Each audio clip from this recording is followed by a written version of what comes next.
کوم ساروی باندې قربانی کیږي؟ په انعام باندې. دا سوق من المعز اثنين ومن من الضأن اثنين ومن المعز اثنين قل اذكرين حرم ام الانثيين.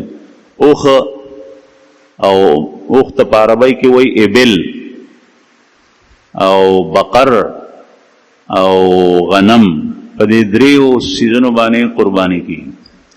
په اوخ کې نر او ماده دواړه شامل دي. نرم قربانی کیږي، په ماده باندې کیږي. او هر قسم اوخ، یو کوب والا، دو کوبانو والا، په ټولو باندې قربانی کیږي. او دا اوخ قربانی دا چې ولاړ وي او خنجر توره چاړه اوږده دا په دې ګړګړو کې ورته داسې نه غنه نه باسي، د وینو دارې ته سم لختې ته راچالو چې راپروزي بیا ورته مرۍ کټ، دې ته نحر وایي. دویم شی بقر دی. بقر دې باندې قربانی کیږي، انعام کې دام دي. او بقر په عربی کې غوا ته وایي. په دې کې ماده او نر دواړه شامل دي. او میخه او سنډا دا بقر کې داخل دي. بعض خلک نن سبا خلکو جوړنو کې شکوک او شبهات اچي. دی مسکین ته پته نشته چې بقر څه شی دی. د قرآن پاک نه، د رسول الله صلی الله علیه وسلم د احادیثو نه نه خبر. بقر جاموس ته او غوا ته، هر یو سیسته چې کوم دی نو دې ته بقر وایي. دا د نسل د غیرې هر قسم.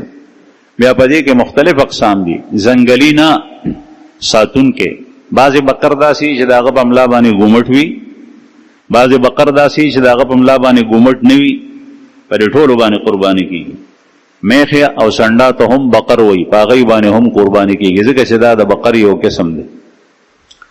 او رسول الله صلی الله، بعضې خلک وایي چې په بقر باندې قرباني مه کوه، بقر باندې غوا باندې نه کېږي، ځکه چې د الله رسول نه ده کړي. دروغ وایي. دوو ځایونو کې بخاري شریف کې راځي. یو ام المؤمنین حضرت عائشہ رضی الله عنها فرمایي چې مونږ حج ته لاړو، حجۃ الوداع ته، مونږ په مینا کې. نو چې کله د حج نه فارغ شو نو ما څخه چا غوښه راړه، تنبو ته یې رادن نه کا. ما ورته ویل چې داسې دي؟ وی رسول الله صلی الله علیه وسلم د بیبیانو د طرف نه غوا حلاله کړې ده. بخاري شریف کې حدیث دی، د بیبیانو د طرف نه غوا حلاله کړې. دویم رسول الله صلی الله علیه وسلم د سفر نه رالو او غوا یې حلاله کړې وه. عام دعوت هغه د قربانۍ نو غوا ذبحه داشته. بعضې خلک د کم علمۍ د وجه نه دته کتاب نه ورځي، حدیث نه ورځي، لیکن خلکو کې ګرځي، فتنې پیدا کوي. دا شی نشته، دا شی نشته، دا شی. بعضې خلک وایي چې په چرګه باندې قرباني کېږي، په چرګه باندې قرباني نه کېږي. هغوی استدلال د دې حدیث نه کوي چې کله د جمعې په ورځ باندې د جمعې مونځ کېږي نو چې په اول ساعت کې څوک رالل نو داسې اجر یې دی لکه یو سړی چې د الله په نوم باندې اوښ حلال کړي. او په چې دویم ساعت کې څوک رالل نو دومره اجر یې دی لکه سړی چې بقر او غوا حلاله کړي. او دریم ساعت کې چې څوک رالل داسې اجر یې دی چې نری څاروی حلال کړي. او څلورم ساعت کې چې رالل نو داسې اجر یې دی لکه سړی چې چرګه د الله په نوم باندې ورکړي. نو دا قرباني نه ده، داس اجر او ثواب یادوي چې ثواب دې کمیږي.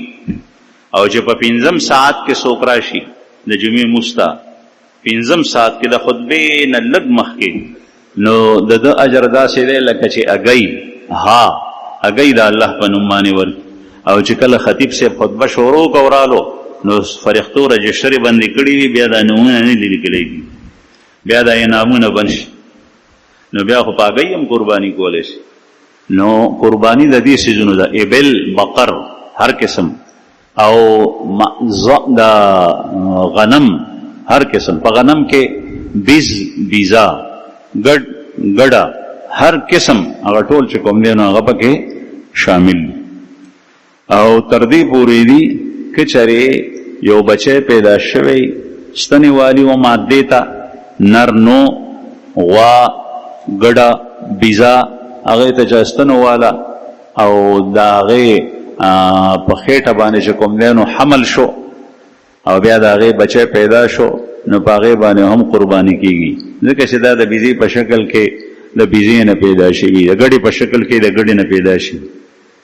بهرحال قرآن کریم کے اللہ پاک فرمائی وَلِكُلِّ أُمَّةٍ جَعَلْنَا مَنْسَكًا لِيَذْكُرُوا اسْمَ اللَّهِ عَلَى مَا رَزَقَهُمْ بَهِيمَةُ الْأَنْعَامِ ہر یو امت بانے منگا قربانی گرزولی ہوا چدا اللہ نم پہ واخلی پاغ سارو بانے چکم دیتا منگ ورکڑی دی نصیب کڑی دی نو پا دی دریو کی پوسی بانے قربانی نکی پزنگلی حیوانات حلال ولی پاغی بانے قربانی نکی ذکر چه اغا پا دی دریو قسمونو کی ندی ہر یو شیچی پاغی بانے قربانی نکی